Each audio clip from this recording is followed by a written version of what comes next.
Hello friends, నేను రాజీవ్ గారు.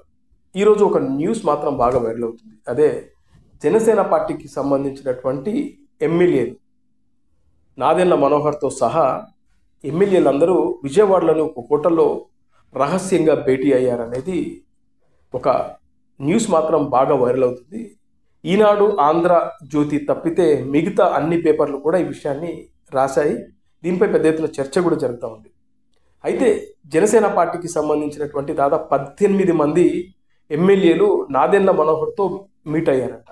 ఎందుకోసం మీట్ అయ్యారు ఏంటి అంటే, వీళ్ళు రాసిన దాని ప్రకారం చూస్తే జనసేన పార్టీకి సంబంధించినటువంటి ఎమ్మెల్యేలు ప్రాతినిధ్యం వహిస్తున్నటువంటి నియోజకవర్గాల్లో జనసేన పార్టీకి సంబంధించినటువంటి ఎమ్మెల్యేల మాటను అక్కడి అధికారులు వినడం లేదు, పట్టించుకోవడం లేదని వీళ్ళ ఆవేదన.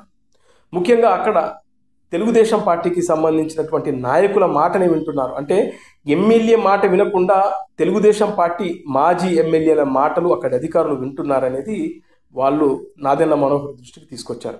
ఇదే జరిగితే నియోజకవర్గాల్లో మమ్మల్ని పట్టించుకునే వాడే ఉండడు, మా మాట వినేవాళ్ళే ఉండరు, ఇది చాలా అవమానకరంగా ఉంది, చాలా బాధాకరంగా ఉంది అంటూ వాళ్ళ ఆవేదన వ్యక్తం చేసినట్లుగా చెప్తా ఉన్నారు.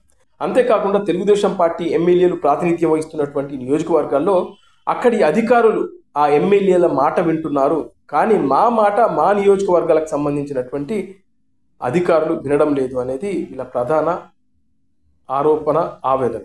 ఇదే కాకుండా జనసేన పార్టీకి సంబంధించినటువంటి నాయకులకు, కార్యకర్తలకు మేమేం చేయలేకపోతున్నాం, వాళ్ళు చాలా సమస్యలు మా దృష్టికి తీసుకొస్తున్నారు, వాటిని మేము చేసే అవకాశమే లేకుండా పోతుంది. ఎందుకు అంటే ఆ నియోజకవర్గాల్లోని అధికారులు మా మాటలు వినడం లేదు అనేది వీళ్ళ ప్రధాన సమస్య. అలాగే తెలుగుదేశం పార్టీకి సంబంధించినటువంటి నాయకులు, కార్యకర్తలు మాపై చాలా పెద్ద ఎత్తున విమర్శలు చేస్తూ ఉన్నారు. మాకు సంబంధించినటువంటి పనులు మీరు ఎందుకు చేయరు, మేము ఓట్లేస్తే కదా మీరు గెలిచారనే విషయాన్ని నాదెండ్ల మనోహర్ దృష్టికి తీసుకెళ్లారు. అదేవిధంగా తెలుగుదేశం పార్టీకి సంబంధించినటువంటి ఎమ్మెల్యేలు ఉన్న చోట జనసేన పార్టీకి సంబంధించినటువంటి నాయకుల, కార్యకర్తల మాటను వాళ్ళు పట్టించుకోవట్లేదు, వినట్లేదు అనేది కూడా నాదెండ్ల మనోహర్ దృష్టికి తీసుకెళ్లారు. ఈ విషయంపై ఏదో ఒకటి ఆలోచించండి, ఎందుకంటే నియోజకవర్గాల్లో మాకు అవమానకరంగా ఉంది, ఇలాగే జరుపుకుంటూ పోతూ ఉంటే మా మనుగడ కోల్పోయే అవకాశం ఉంటుందనేది వాళ్ళ ఆవేదన. అంతేకాకుండా ఆయా నియోజకవర్గాల వారిగా పార్టీని కూడా బలోపేతం చేసుకోవాలనే సలహాలు, సూచనలు కూడా నాదెండ్ల మనోహర్ దృష్టికి తీసుకెళ్లారు. ఎందుకంటే ఇప్పుడు దాదాపు 9 నెలలు అవుతుంది, పార్టీ కార్యకలాపాలు ఏవి జరగట్లేదు, పార్టీకి సంబంధించినటువంటి కార్యకర్తల ఆవేదన ఇది. మీరు ఇలాగే చూసుకుంటూ పోతే జనసేన పార్టీకి తీవ్ర నష్టం ఏర్పడే అవకాశాలు ఉన్నాయని దాదాపు 18 మంది ఎమ్మెల్యేలు నాదెండ్ల మనోహర్ దృష్టికి తీసుకెళ్ళినట్లుగా సమాచారం. అంతేకాకుండా త్వరలోనే పవన్ కళ్యాణ్ గారితో మీటింగ్ అరేంజ్ చేయండి, మా ఆవేదనను ఆయన చెప్పుకుంటాం, మా నియోజకవర్గాలకు సంబంధించిన సమస్యలు ఆయన ముందు పెడతాం అంటూ ఈ 18 మంది నాదెండ్ల మనోహర్ దృష్టికి తీసుకెళ్లారనేది చాలా న్యూస్ పేపర్స్లో, అలాగే చాలా వెబ్సైట్లో, అలాగే మెయిన్ స్ట్రీమ్ మీడియాలో కూడా ఈ వార్తలు బాగా చక్కర్లు కొడుతున్నాయి. అయితే జనసేన పార్టీకి సంబంధించి ఇప్పటివరకు అయితే ఎవరు కూడా అఫీషియల్గా ఎవరు మాట్లాడలేదు. ఈ మీటింగ్ అయితే జరిగినట్లుగా చాలామంది మాట్లాడుతాను. కొంతమంది నేను నాయకులను కూడా ఎంక్వైరీ చేశాను. అవును, విజయవాడలోని హోటల్లో దీనికి సంబంధించినటువంటి డిస్కషన్స్ అయితే జరిగాయి. కొంతమంది ఎమ్మెల్యేలు అయితే నాదెండ్ల మనోహర్తో మీట్ అయ్యారు, ఇది మాత్రం వాస్తవం. కానీ అక్కడ ఏం జరిగింది, ఏం మాట్లాడుకున్నారు అనే విషయం మాత్రం బయటకు రాలేదు. కానీ ఈ రహస్య భేటీ అయితే జరిగింది.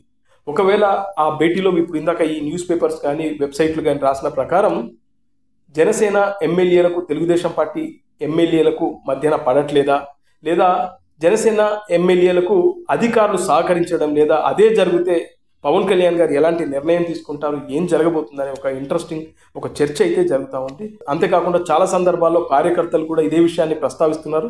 సోషల్ మీడియా వేదికగా చాలామంది పోస్టులు కూడా పెట్టారు. తెలుగుదేశం పార్టీకి సంబంధించినటువంటి నాయకులు మమ్మల్ని పట్టించుకోవట్లేదు, ఎమ్మెల్యేలు అయితే మమ్మల్ని దగ్గర కూడా రానివ్వట్లేదని వాళ్ళు మాట్లాడుతూ ఉంటే, ఇటు తెలుగుదేశం పార్టీకి సంబంధించినటువంటి కార్యకర్తల నాయకులు కూడా సేమ్ డైలాగ్ను రిపీట్ చేస్తూ ఉన్నారు.